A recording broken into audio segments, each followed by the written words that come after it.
ఈ ప్లేసు మీ అందరికంటే నాకు ముందు తెలుసు.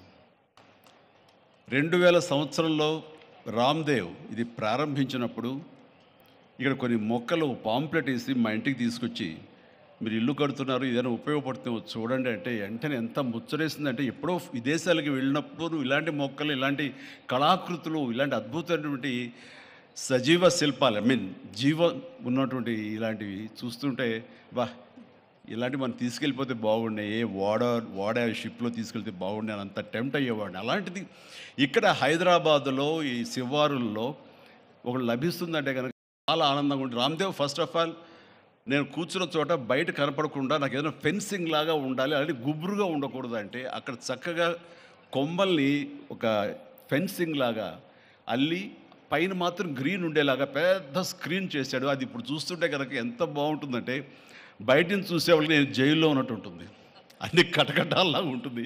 అది అద్భుతమైన కళాఖండంగా నేను ఫీల్ అవుతుంటాను. అట్లాగే చాలా అద్భుతమైన చెట్లు కొన్ని మా ఇంట్లోనే పెట్టుకున్నాను. ఇవి ఎప్పుడో 2002లో 2003లోనో మా ఇంట్లో పెట్టుకున్నాను. అప్పటి నుంచి నాకు అంత ప్యాషన్. ఆ తర్వాత ప్రతి క్షణం ఈయన ఎదుగుదలను చూస్తూ వచ్చాను. ఎక్కడ నాకు ఈయన రామ్‌దేవ్ ఒక వ్యాపారవేత్తలా కనబడ్డాడు, ఒక కళాకారుల్లా కనబడతాడు. అందుకే నా మనసుకి అత్యంత దగ్గరగా అయ్యాడు. ఆ తర్వాత ఏదైనా వస్తే కనుక చూస్తారా మొక్కలు అంటే, ఇదివరకంటే ఏదో వేలల్లోనో లక్షల్లోనూ చెప్పేవాడు, ఇప్పుడు కోట్లలో ఉందంట కదయ్యా.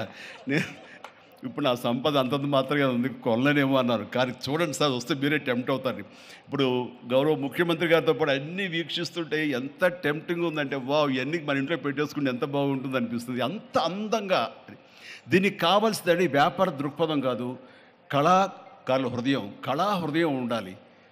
నా మటుకు నేను అతని ఒక కళాకారుడుగాను, ఒక ఆర్టిస్ట్గా చూస్తాను. నేను అంత తపన లేకపోతే, అంత ఇష్టం లేకపోతే సుదీర్ఘకాలం 24-25 ఇయర్స్ పాటు దీని మీద ఎక్స్పెరిమెంట్ చేస్తూ, ఎన్నో చోట్ల రీసెర్చ్ చేస్తూ, ఎక్కడెక్కడ ఏమేమి మొక్కలు దొరుకుతాయి, ఎక్కడెక్కడ ఈ శిలాకృతులు దొరుకుతాయి, ఆ శిలలు ఇక్కడ ఎలా తీసుకురావాలి అని దాని మీద అది దుర్భేద్యం అనుకోకుండా ఇది మన ప్రాంతం వాళ్ళకి, మన హైదరాబాదుకి, మన స్టేట్కి అందం తీసుకొచ్చేది, మన దేశంలోనే గొప్పగా చెప్పినటువంటి గొప్ప పార్క్ అవుతుందని ఆయన మనసులో మెదిలిన ఆలోచన, ఆయన పడ్డ కష్టం, తీసుకున్న శ్రమ ఈ రోజున ఇక్కడ అద్భుతమైన కళాఖండంగా ఇన్ని ఎకరాల్లో చోటు చేసుకుందంటే కనుక నా భూతో నా భవిష్యత్తు.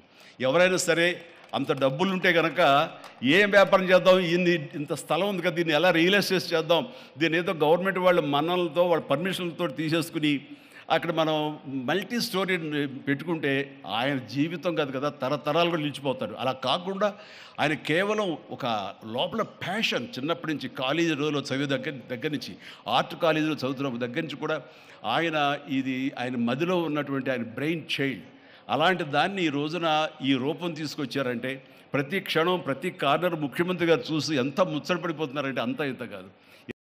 ఎలాగ వచ్చింది, ఆదాయాలు వచ్చింది ఆయన అడుగుతున్నారు, నేను కొన్ని అడుగుతున్నాను. అడిగి ఇది షూటింగ్స్కి ఇస్తారా రామ్‌దేవ్ అని అడిగితే, ఇస్తానండి కానీ ఫస్ట్ షూటింగ్ మీదైతేనే అన్నాడు. ఇప్పుడు నువ్వు ఆ మాట అన్నావు కదా, ఇప్పుడు కొత్తగా హీరోయిన్ని తీసుకొచ్చి ఆ అమ్మాయితో ఇక్కడ స్టెప్లు వేయాలంటే ఈ ఎండలో ఎలా ఉంటుందేమో తెలియదు, కానీ ఏదో చలికాలం అయినప్పుడు నెక్స్ట్ చలికాలం అయితే చేస్తానయ్యా అన్నాను. ఈలోగా వర్షాలు పడి ఇవన్నీ ఇంకొంచెం పచ్చగా ఉంటాయండి, 1 or 2 ఇయర్స్ లోపల ఇది అద్భుతంగా ఉంటుంది, కంటికి కనువింపుగా ఉంటుంది చెప్పేసి ఆయన చెప్తుంటే కనుక ఐ కుడ్ ఇమాజిన్.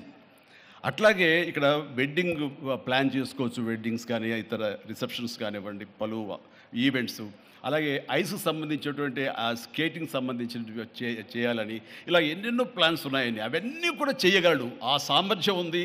అలాగే ప్రభుత్వం కూడా ఖచ్చితంగా సపోర్ట్ చేస్తారు, అందుకు సమాయుత్తమై ఉన్నారు ఆయన. అందుకనే ఎంతో బిజీగా ఉన్నారు సీఎం గారు. వాళ్ళు చూస్తే కనుక మనుషులు ఇంటి చుట్టూ